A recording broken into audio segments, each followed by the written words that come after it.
Hello again for another episode of the Sealess Villains podcast, your cultivators of the comic culture. We've got Luke, we've got Red, we've got me, AJ, aka the Arsenio Hall of comic book podcasting. 1990s reference, if anyone was alive back then. That was a deep dive. Deep dive. Arsenio Hall. Should we do the cheer?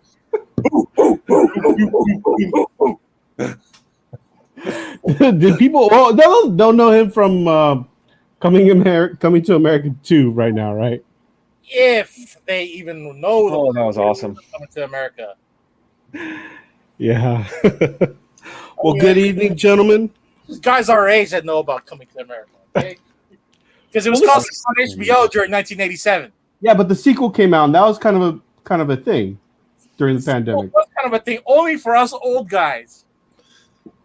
Yeah. Well, I was born in 2000, so I'm just turned 21. So yes, you did. I was born. You know what? I tell my kids that I just throw out weird numbers. I'm like, yeah, I was born in like 1943, and my kids seriously are like, they just like nod their heads. They're like, wow, Dad, you're pretty old. I'm like, yeah, like kids don't understand it at all. I'm older than your grandpa. I was like, yeah, I was born in 1965. They're like, cool. We've got some guests. Everyone over 25 to them is old. I know, dude. I just remember when I was in my 20s and I was like, man, these 40-year-olds they're old, but now 40-year-olds. Yeah, it's crazy. Remember, we were born in the era where disco was dying. Yeah, true. And then we were getting into what? Breakdancing, new wave music, flock of seagulls. Oh, dude, that is so weird. You said flock of seagulls. I had some coworkers just send me a flyer that they're gonna perform in October. I wanted to go check them out. Okay. I mean, there was a revival of flock of seagulls, like because of Grand Theft Auto 3. Oh. And Wedding Singer. Nice. Oh, really? Yeah, I remember when Adam Sandler and his, I guess his partner was I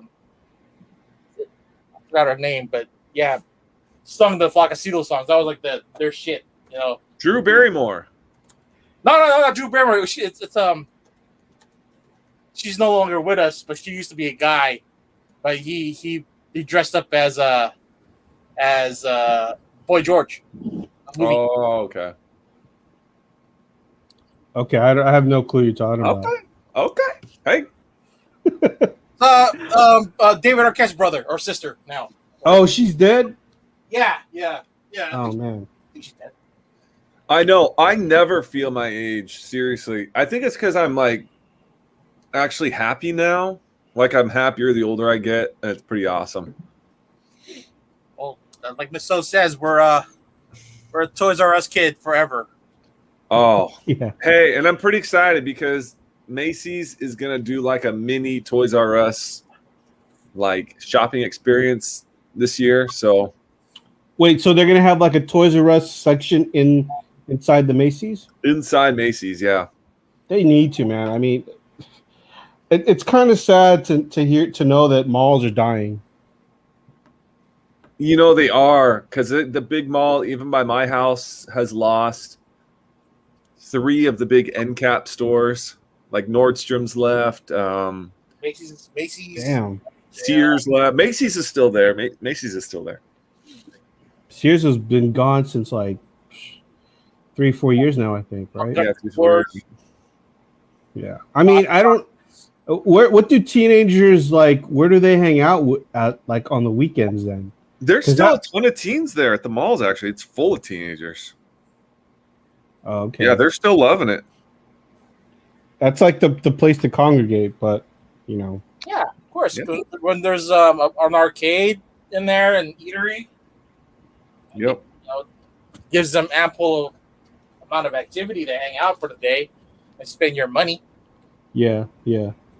We've got some people on the show. Miss So, thank you for joining in. Austin Lemmy, thank you for tuning in. Fro, thank you for coming on.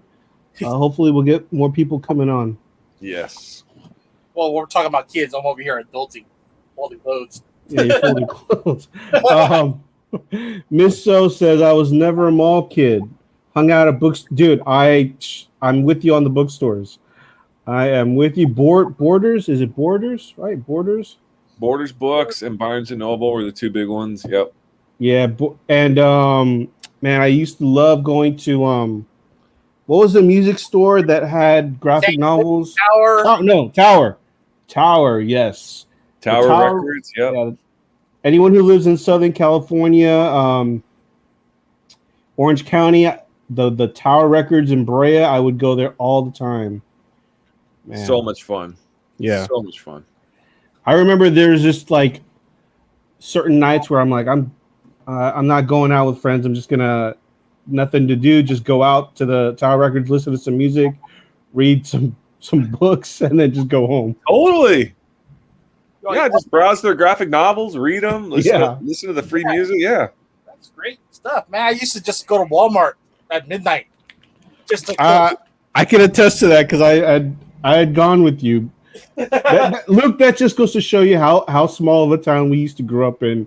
When we were bored, we would just go to Walmart. Walmart had more stuff, and yeah, granted, I stole some shit too. Miss So, did any of you have a Crown bookstore? Missed them? No, is that an East Coast thing or what is that Crown bookstore? I've never heard of that. The Crown. Sounds pretty cool. My friend and I went to Walmart and they had this promotional Yoda, like for it's like Pepsi or something. It was like a life-size Yoda. I don't know if you guys remember that from like the 90s. And we totally stole it. It wasn't for sale. It was just like an ad. It was like a big Yoda. And we kidnapped it. We like put it under threw a jacket over it, put it in a cart, made it look like a kid, and we just walked out with it. Who has it now? I don't know. That's probably worth some money. No. Yeah, I'm sure it is. I mean, it looked like a real Yoda. Dang.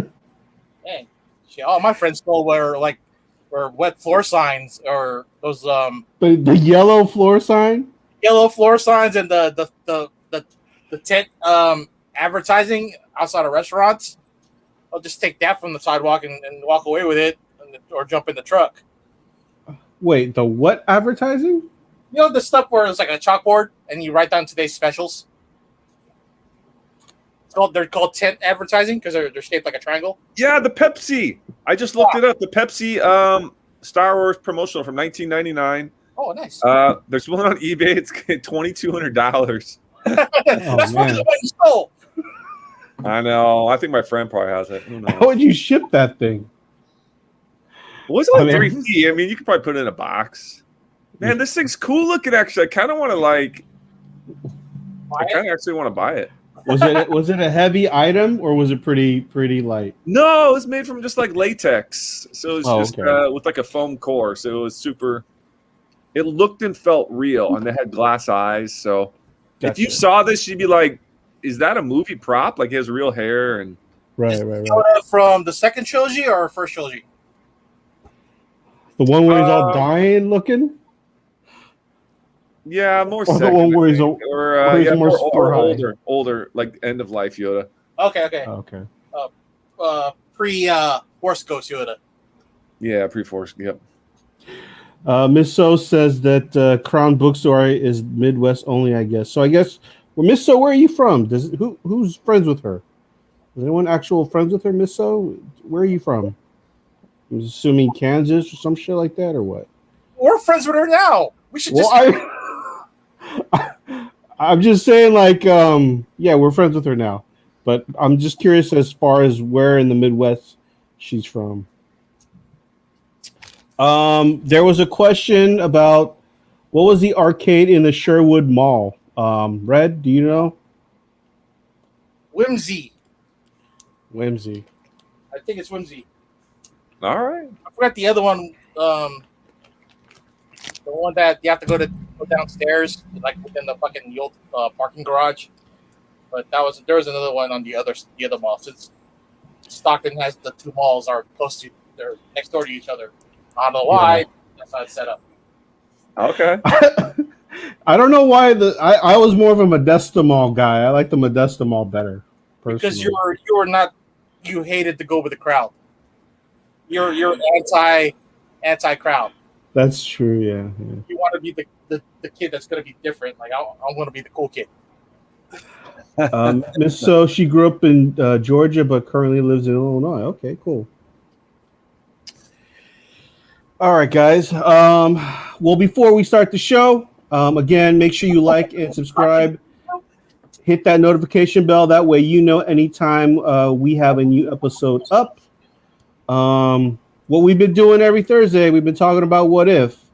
And this one did not disappoint. Even though the last two were kind of downers, I guess.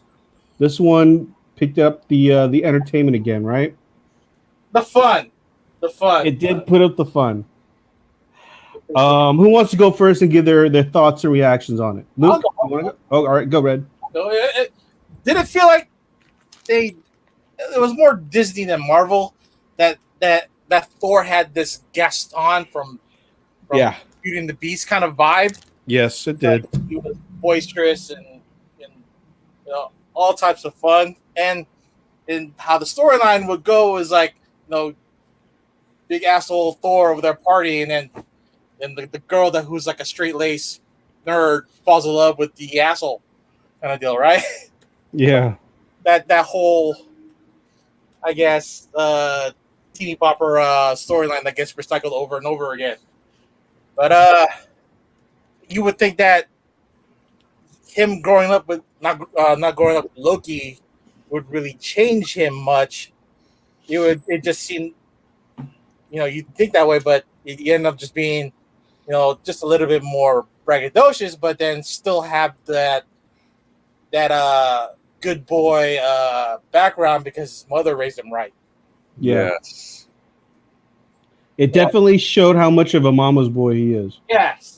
Totally. But and during the whole episode, you just get to see all this, all the little Easter eggs, and see everybody from the past movies. Like you see Thanos, you see Rocket Raccoon, you see Drax. You even get to see Loki as a frost giant. Like, dude, when have we ever seen Loki as a frost giant? Never. I know. That was so cool. It's nice to change the pace, and at the end, we get Ultron, but not really Ultron. We get Vision inside the Ultron robot. Mm-hmm. So now I'm intrigued. Like, do you continue this episode, or or that's it? They're not gonna add on to that little cliffhanger.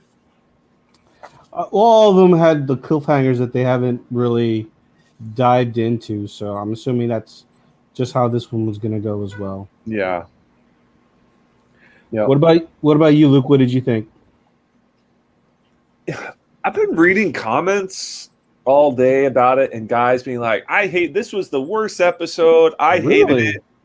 I was so confused by it. What were they thinking? Who wrote this? And I think, honestly, it was misinterpreted by a lot of people because it was not supposed to be anything other than a huge party, right? Yeah.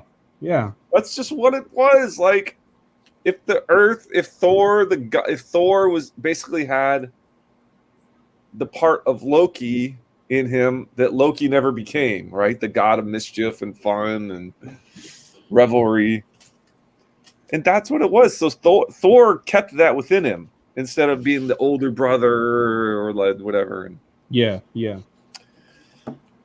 So I loved it. It was, I think I was like, it was the yang to the Doctor Strange episode's yin. Mm-hmm.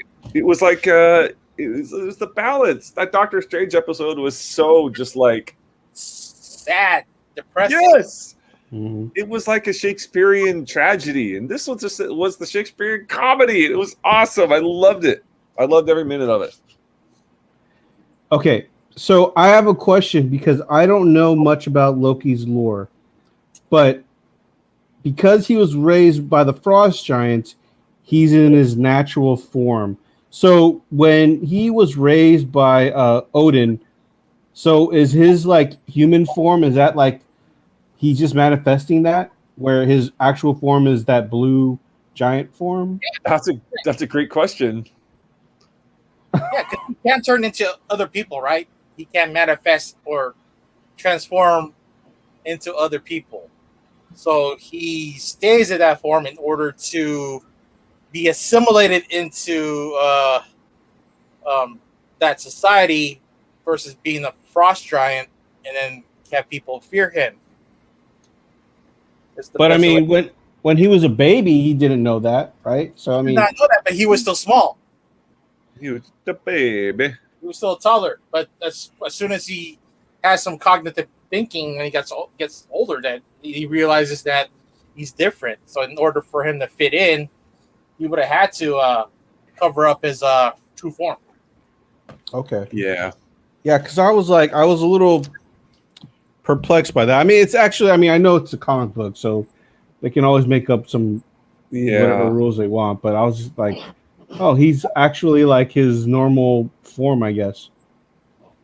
You Yeah, know, but they went pretty far. I mean, Jane and Thor have a one night stand? that's how I got it. Yeah, yeah. Or was it just like a party in the hotel room and everyone just passed out?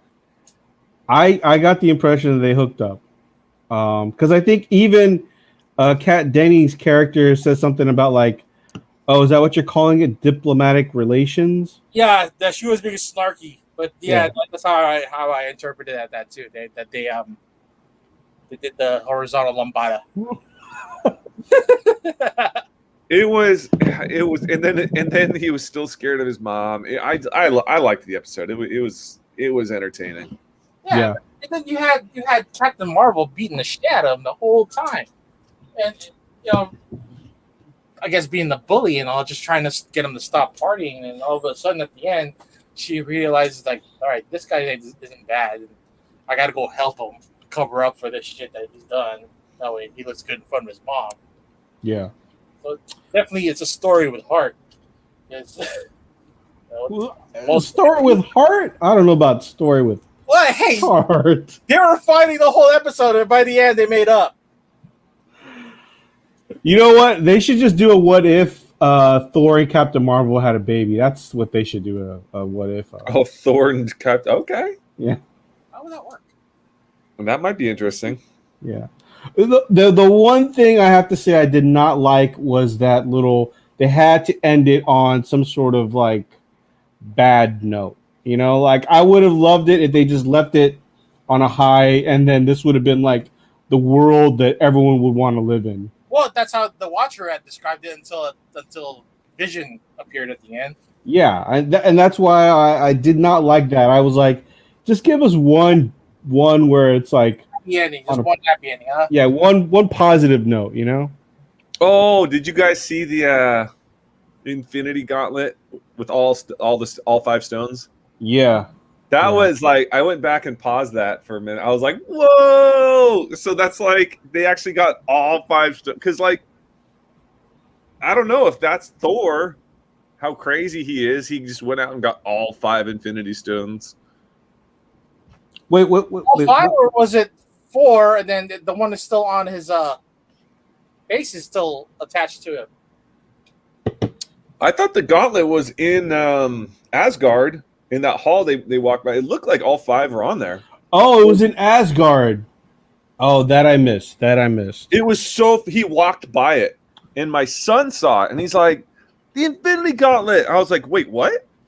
And it was just for a split second, Thor walked by it, and the stones were all shining.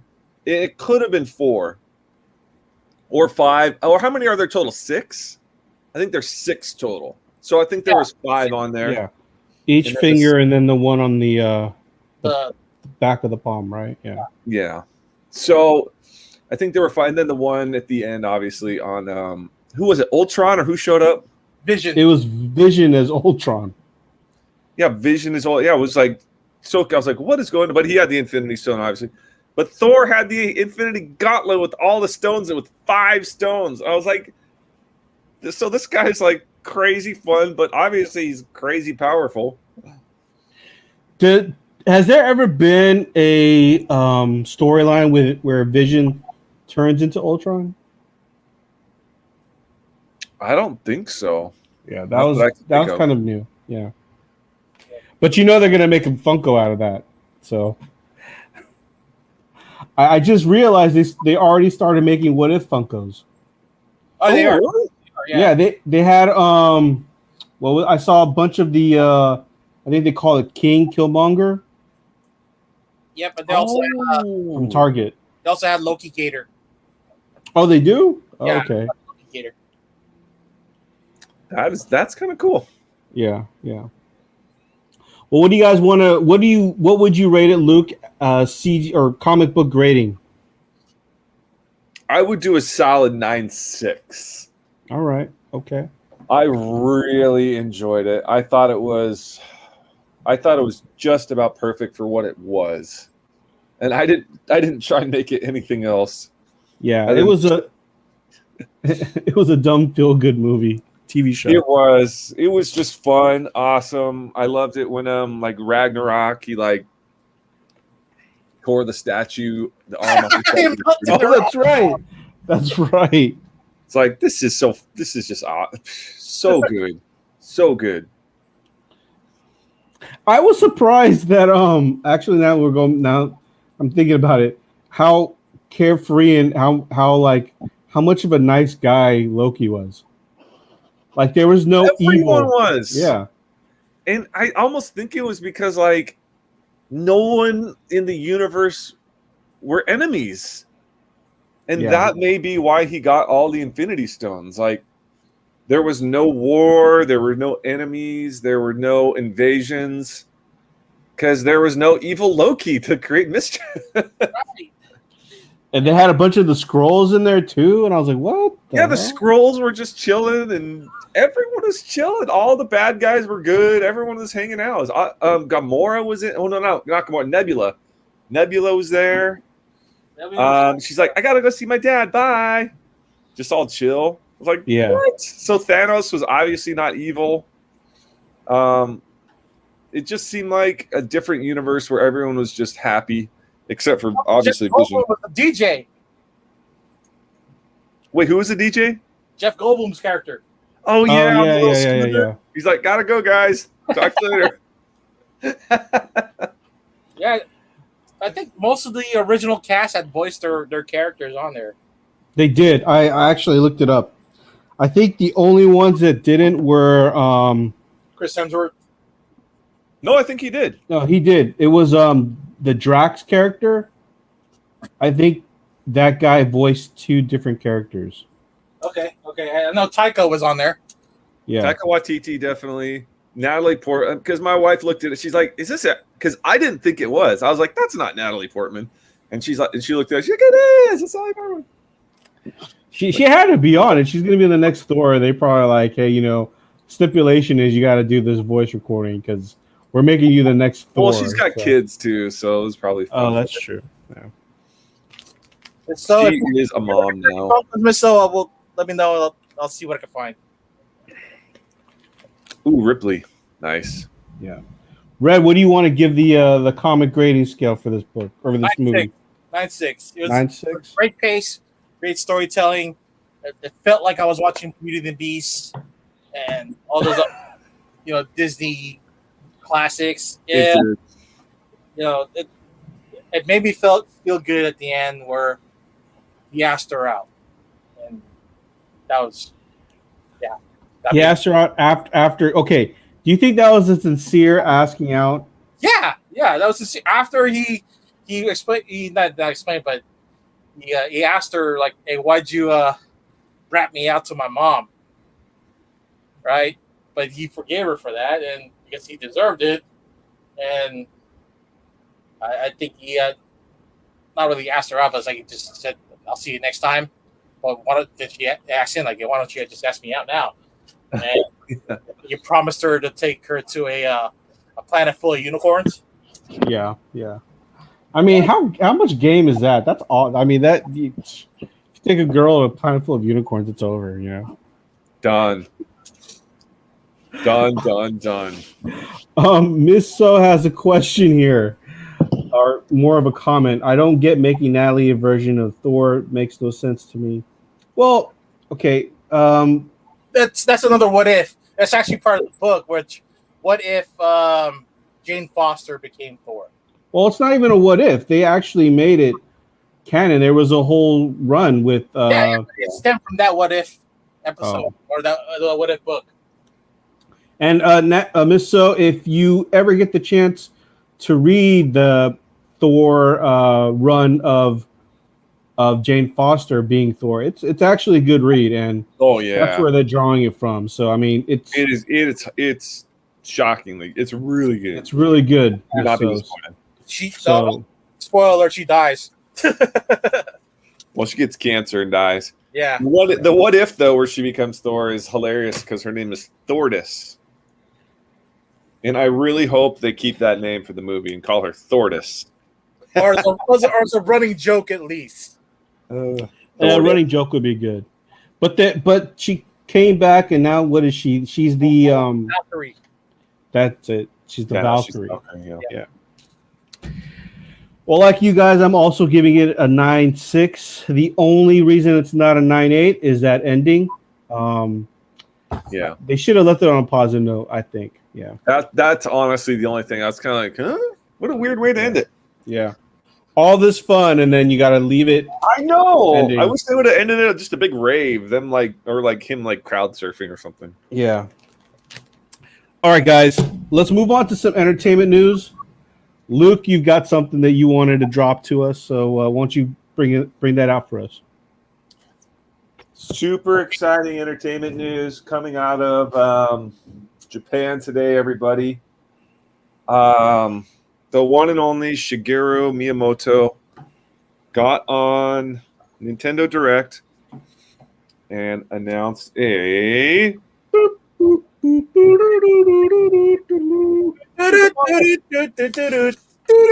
Bros movie coming next Christmas, December 21st, 2022. With an all-star cast. Just an all-star cast. So excited. Full Mario movie. Yeah.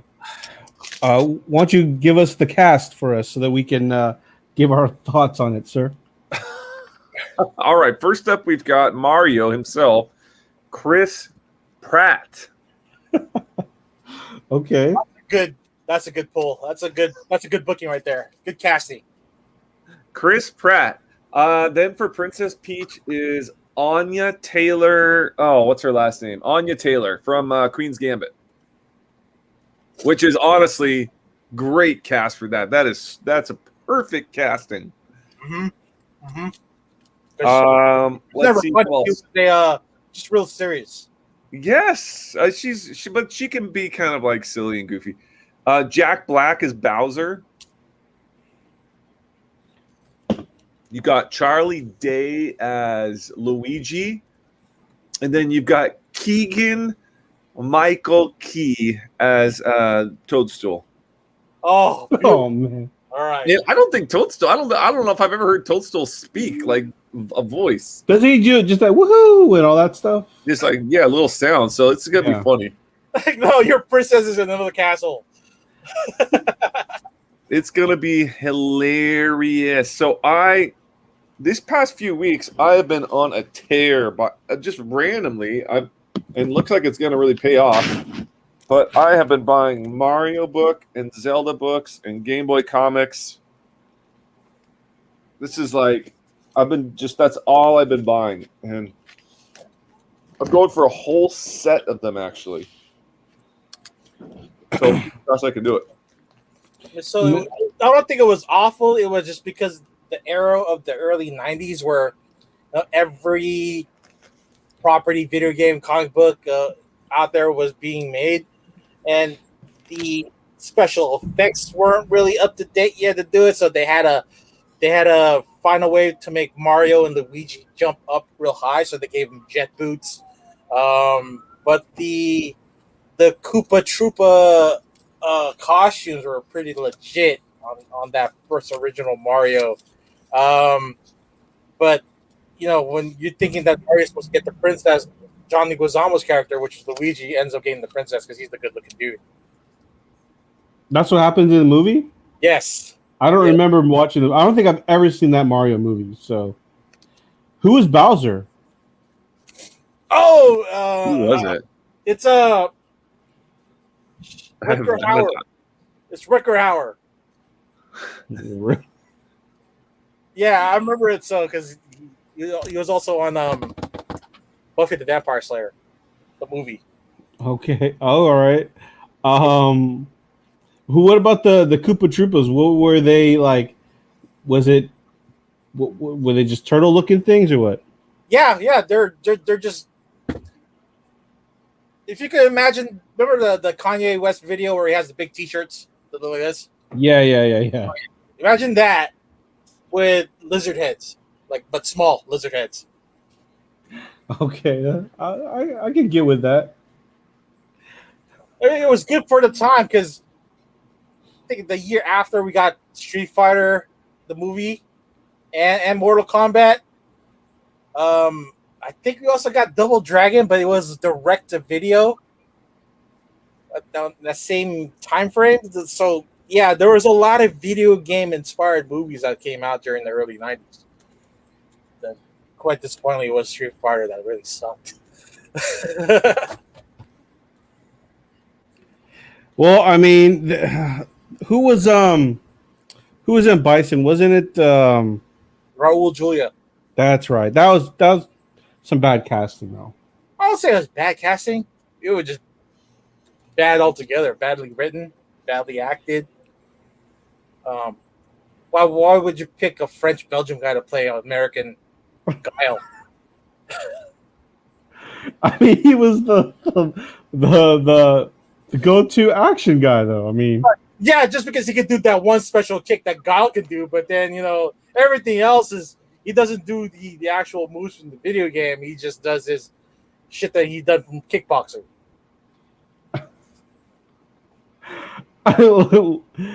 Listen, for its time, I was okay with that Street Fighter movie. I didn't think it was as bad as. Dude, it hurt.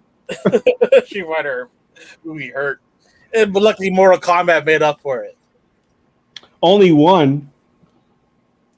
Not Two was okay. It was decent. 2 was okay, yeah, but I don't know. I was okay with the Street Fighter movie. Did they actually throw fireballs? I don't even remember the 1993 movie at all. I mean, I just remember it was pretty bad when they did the poses at the end of the movie. Yeah, it was. But the one saving grace was Kylie Minogue as Cammy. That was Kylie Minogue? That was Kylie Minogue. Yeah. But dude, she must have been like early 20s. She's that old? Yeah. Oh wow, I didn't know that. Yeah. But eventually the stories came out from behind the scenes where Van Damme would always flirt with her and she would always brush him off. And eventually that's what ruined the movie because they kept on just writing scenes that way Kylie Minogue does not have scenes with Jean-Claude Van Damme. I don't think that was the only reason why the movie was bad though. Yeah, I mean, yeah, there's a lot to unpack with that movie. Yeah, but going back to the new Mario movie, I think it's going to work out just fine with with Charlie Day and Chris Pratt, playing off each other. One being the dumb jock and Charlie Day being the smartass. Yeah, I think that's comedy gold right there. And then you add Keegan-Michael Key as Toast. Oh my gosh. And Jack Black as Bowser. You know that you're gonna get something great. You're gonna get a lot of improvised comedy out of Jack Black. I think that's why when they casted Jim Carrey for the Sonic movie, it actually worked out. Wait, you saw the Sonic movie? Yeah. And it was good? It was decent. It was a good kids movie. I think the only thing that people complained, but they changed it, was the way the Sonic looked. Didn't look nearly as good as what the video game was, so they changed it to that look. Okay. I thought they fixed that before it went out. Yeah, they did, because everybody on Twitter, had a hissy fit. Miss So says she liked the action Sonic movie and Detective Pokemon with Ryan Reynolds. That Pokemon movie, I never watched it, but I would see bits and pieces of it on TV because it was on HBO for a little while. It seemed interesting enough. I just never caught on to it. Yeah. Okay, so this Mario movie, what are you guys expecting? Is this going to be like? Did they say it's going to be live action, or is it some sort of? No, animated. Oh, okay. All right. Okay. Because Because I was thinking, if this is live action, this could go bad in all kinds of ways, though. No, and that's why they use Chris Pratt, because he's like the go-to animated guy now. Oh, he is? Yeah, oh, yeah. They did that one movie with Tom Holland. Trolls? Was it? No, was it Trolls? Where they are like trolls. Yeah, where they try to bring the dad back, but Yes. Yeah. That's a good movie, actually. That is a I good movie. enjoyed that. That's a Disney movie too, isn't it? Yeah. Yeah, my kids watch that movie all the time, and it's one that doesn't annoy the hell out of me. I can't remember the movie. He was also in the Lego movie, both the Lego movies. Oh yeah, that's right. Well, glad he's not playing Lego Batman. And Star-Lord, which is half animated, pretty much. And Jurassic Park, which is half animated. So he's been in so many big franchises. Yeah, he's a go-to guy. He's He's vanilla ice cream. I mean, he's white, Protestant, middle-aged, decent-looking, married to the Terminator's daughter. So, You think that they'll cast him as the next Indiana Jones? it's not a bad idea. It's not. I mean, I think he's too vanilla, in my opinion. I want someone with a little more grit and a little more dirt underneath their fingernails. But or they could just bring back Brendan Fraser and then resurrect like the Mummy franchise, but make it into Indiana Jones franchise from there. Yeah, that's the crazy thing. The Mummy franchise essentially was what should have been the next level of indie, but it's so messed up. It's so messed up what they did, because Brendan Fraser obviously pushed back against a pedo and got blacklisted for it. Yeah, I mean he's on what is it? The DC show. Damn, I'm missing the name of that show. Doom Patrol. Doom Patrol, yeah, and he's actually good in that. If you guys haven't caught on to that show, I suggest watching it. I have watched it. That show gets even a little weird for me, which says a lot. Oh, really? Wait, how many episodes have you watched? I think I watched 3 episodes. Okay, I've watched 3 as well. Yeah. Miss Chris Pratt's first wife was Anna Faris. If you don't remember, she plays the girl Sydney on Scary Movie, where you'll remember her because she has the big afro in her I guess her pelvic area. Whoa. The dude had to get a weed whacker. Dude, this is how big balls Chris Pratt has. He was a production assistant on a movie where Anna Faris was the lead, and he asked her out, and she said yes. He was a PA, basically like the lowest level of a movie set, And he got a date with her, and they were together for like 12 years. But yeah, that's huge balls right there. That's like the one of J-Lo's dancers asking J-Lo out, and then he ended up being with her for a year or two. Yeah, that's. Yeah, I can't. Yeah, more power to him. Yeah, that's great. House of L said Doom Patrol. I've watched every season. Misso says love Anna too. She's usually hilarious. Yes, she is. Although she hasn't been on anything recently, but hopefully she'll make a revival in some comedy movies. Yeah.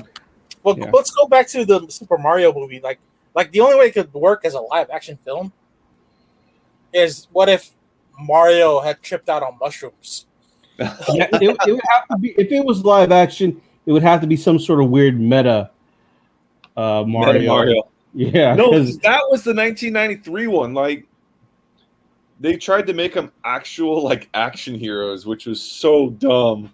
No, the game is just you stomping on turtles and saving the princess, and you know the only way you can get in that kind of that setting is you trip out on mushrooms and then you imagine the shit. You imagining having to stop on turtles. You and your brother, then go save the princess. They go say the princess. So then it's just one big acid trip. Yes. Okay. Yes. Love it.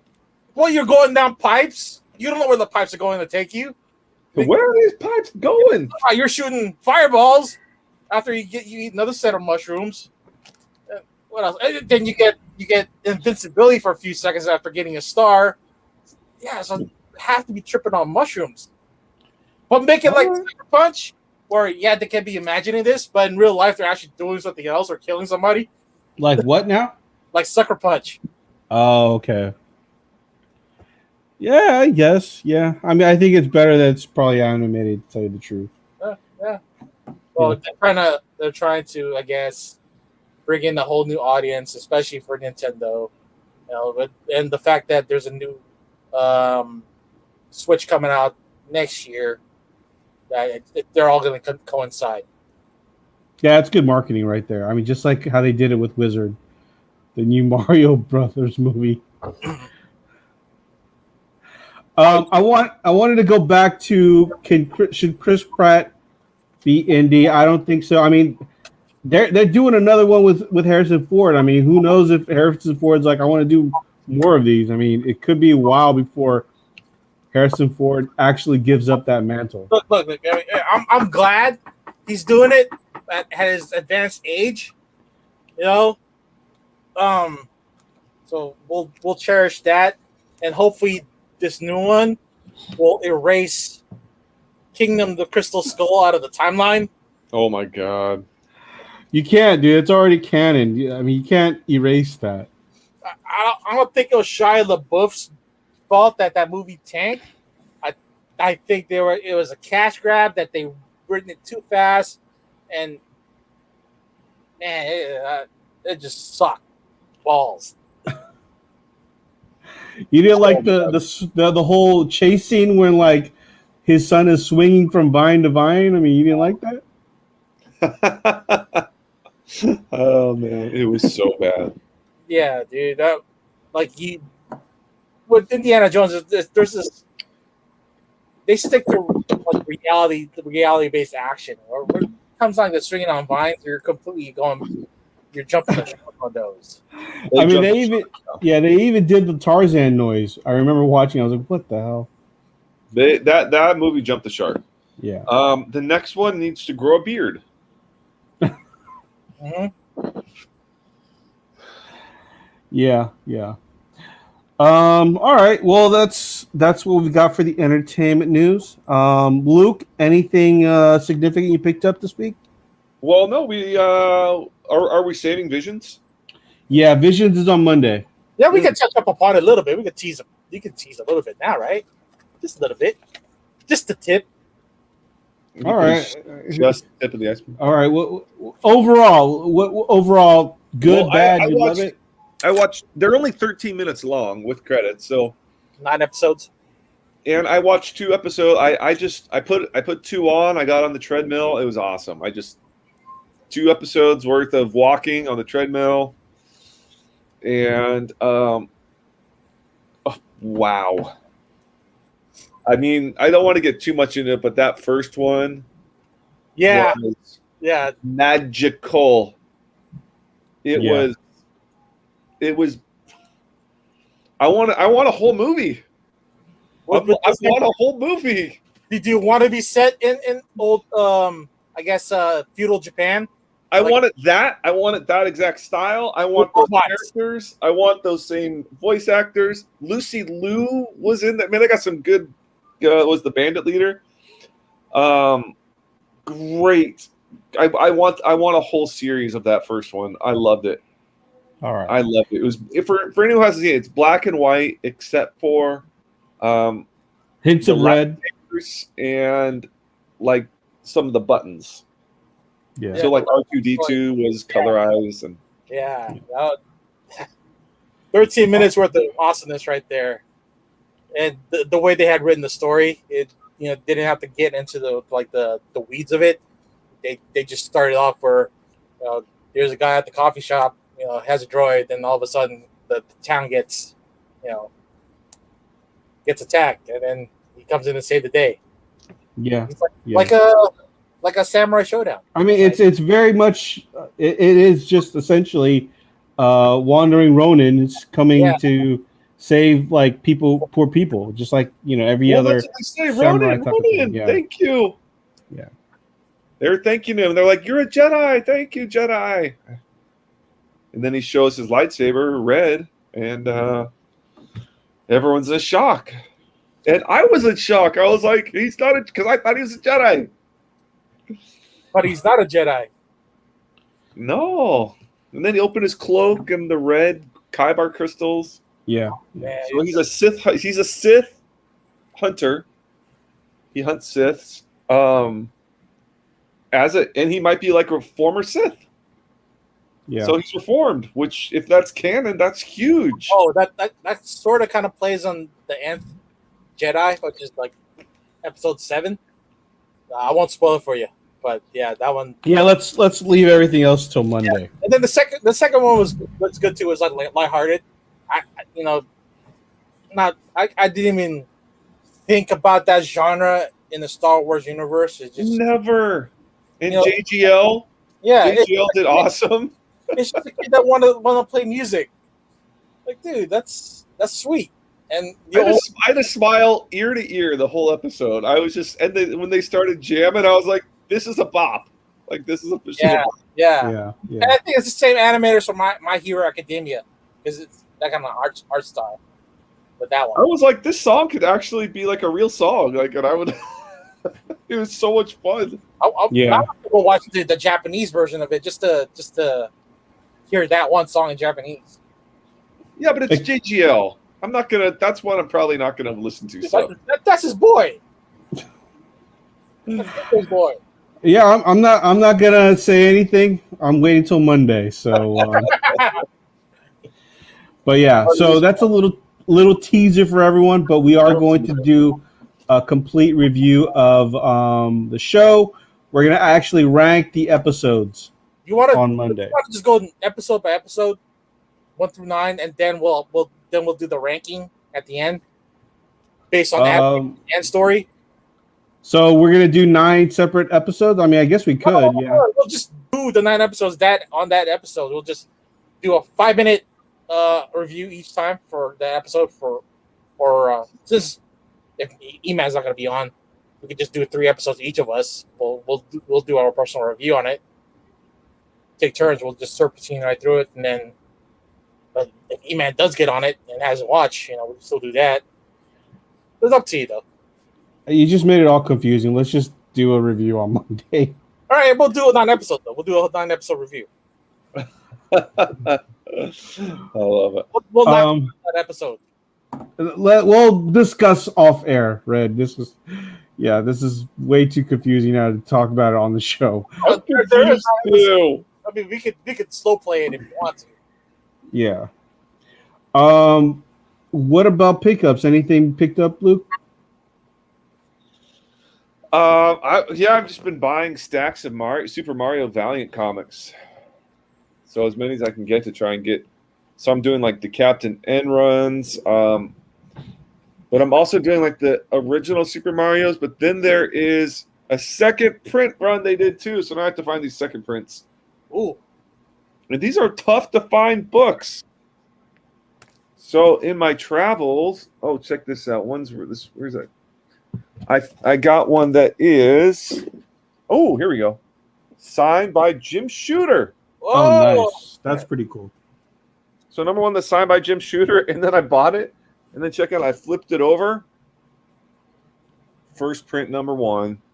Lucky duck. Mint. It's just mint. Okay, did you get that at a good price? Well, the thing is, I'm buying them in huge lots for quite a bit of money, so it averages out to a good price per book. Because like a mint book like this right now is running like 500 raw. If you want them graded into the thousands now. Oh wow! Yeah. Have you looked it up after the announcement? No. Well, no. We're kind of scooping this because I saw the Nintendo Direct today, and nobody's really talking about it yet. Okay. So it's still brand new. So people probably still have the weekend to hunt these down for a decent price. Oh, and Red. Actually, I had all these magazines at Rose City for $2 each, and then Red found this one. Oh, the Nintendo Powers. Yeah, no, not Nintendo Power. Nintendo Comic System #1. This book is going for $500. So Red, dude. Oh, that made up for the money I lost you then. Yeah, that more than made up for. I didn't know this one was going for $500. I would have sold it for $2 without even realizing it. And Red's like, "Hey, here's a Nintendo one." I was like, "Sweet, I'll keep it." Wait, Red, where did you guys find that book? That was in the stacks. In my boxes. I didn't know I had it. Oh. It was in all the $2 magazines, which I was just. I'm sure I sold some Star Wars magazines that were probably worth some money, but. Well, they're all went to good homes. Yeah, but people bought them, and some kids bought some, and it was fun. That's cool. And they were all from the library collection, which, yeah, totally cool. It's lovely when it's good to find treasures like that. Miss So says, if you like indies, I recommend a series called Crimson Flower. Excellent detailed art. It's a revenge story. E-Man recommended The Lighthouse to me. I started reading it too. It's good. Crimson Flower. Huh, I'll probably check that out then. E-Man reads? E-Man does read. Does read. He is an Aftershock representative or ambassador. So if he's recommending a lot of Aftershock books, he's doing his job. Yeah. Red, did you pick up anything of note this week? Yeah, actually, well, I met a guy out of Oregon. Luke might know him. Bryce Trost. And, Okay. his comic book shop is called Fepic Coffee and Comics. Yeah, I bought because he had like a sale last night, like at 11:30 p.m. I actually saw you. I joined it just right as I was going to bed. I saw you. I joined it. Yeah, so I picked up some books from him. He had a couple of variants from the Captain America 4, which is the first appearance of Ariel Agbayani, the Filipino Captain America. Mm-hmm. But those came out this week. I think I picked up a couple of indies too, and Bunny Mask 4. Okay. Bunny Mask 4 came out. I picked up, you know what? It's been a really light week for me. I only picked up Batman and Moon Knight. I saw the Captain America. I passed on it. I want to get the not the cover A, but the one that has her on the cover. I think that's Oh, you had that one. Oh, that the guy, right? Yeah, I saw. Yeah. But I passed on it. I was like, I'll just, maybe get it another time. But yeah, I had a pretty light week myself. Nothing much to pick up for me. Okay. Yeah. It's like the publishers are starting to wrap up stuff now, right? Since they all have their, I guess, the proposed sides where we have Penguin, we have Diamond, we have what's the other publisher now? Lunar. So they should be starting to print out more books for each company now, since they're already. It's been a slow year for books, and then I know they cut back on titles and then even canceled stuff. But now that the sides are already set, that they should be able to produce more. Yeah. I don't know how they're going to. I don't know how this is going to. The industry almost broke the last time this happened. But okay, Luke, the thing is, though, don't you think it just didn't work the last time? It's not good to have a monopoly, right? I mean, Diamond pretty much had a monopoly. And maybe this time around, they figured it out, right? Well, but the thing is that these Diamond had a $450 minimum order for all the publishers. So you could order $50 of Aftershock, $50 of Marvel, $50 of you know what I mean? Pretty easy.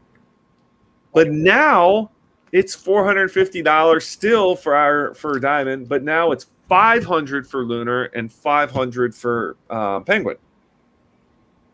So it just I see what you're saying. Yeah. It just tripled a shop's monthly minimum obligations. I mean, I don't know. It's gonna kill. It's gonna kill their budget. So that means that it's gonna kill their budget. If you don't meet the minimum, you can't buy books. You can't buy books. You won't have stock. You have no stock in the store. No one's gonna come in. Well, do you think with all these different distributors now, you could just literally not maybe their contracts will all be reconfigured where you can order? Let's say you don't like dealing with Diamond, but Lunar will have all the publishers at some point, right? And maybe you like the business with Lunar over Diamond. Yeah, but then you won't get Marvel books. But I mean, that's what I'm saying. Do you think maybe Marvel will, once they have that their contract with them is terminated, then they'll redo it and say, we're not going to just solely use you as a distributor. We're going to go with these other companies, and now it's up to the shop to see who they want to order from. Yeah, I mean, I don't know. That's why I'm kind of just waiting to see what happens. It's a clusterfuck, and shit. If this paves the way for everything going digital, that would be crazy if this is what makes things go digital. Well, paper's gonna get expensive.